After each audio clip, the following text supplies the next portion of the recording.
Welcome. I hope this finds you all well. Today we're going to be starting our art lesson with something a little bit different.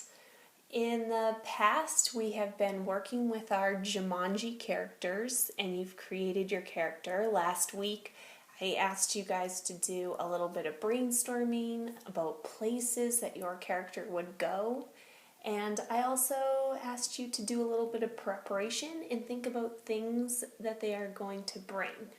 So what we're going to be doing today is we're going to be making a map. And this is for the game, the virtual game, Jumanji, which we are going to be playing. You're going to need to start off with just a regular normal piece of paper.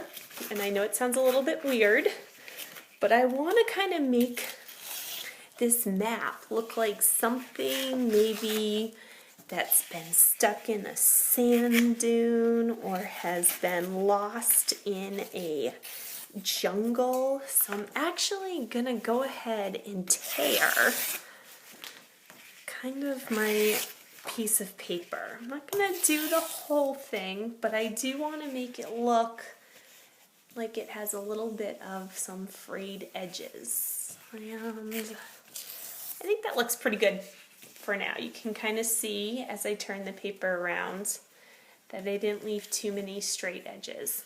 Next, you're going to want to get some sort of a baking dish. I'm just using like a basic Pyrex, and I'm going to put my piece of paper into the Pyrex dish. And now I'm going to enter in some old coffee. So you're probably going to have to talk to your parents or older siblings and make sure it's okay. Maybe save some of the coffee. If you don't have the coffee to do this step, don't worry about it. We can just use regular white paper. But for people who do have the coffee and want to try something a little bit different, let's give this a whirl. So I don't really need a ton of coffee, but I'm just going to pour this in here, and I'm going to let that old coffee kind of stain the paper. And I'm tilting the pan around a little bit and making sure that the paper is getting completely covered.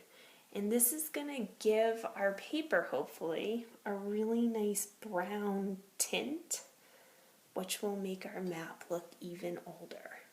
So I would recommend maybe just letting the paper sit in the Pyrex container or baking sheet, whatever it is you have. You can kind of push it down with your fingers if you notice there are areas that are white. And then you can see as I kind of take out, whoops, you might want to grab some napkins for this.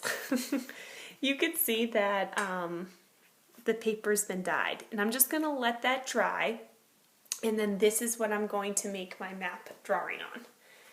I hope you guys have fun trying it, and again, if you don't have coffee or the container, you can just use regular white piece of paper.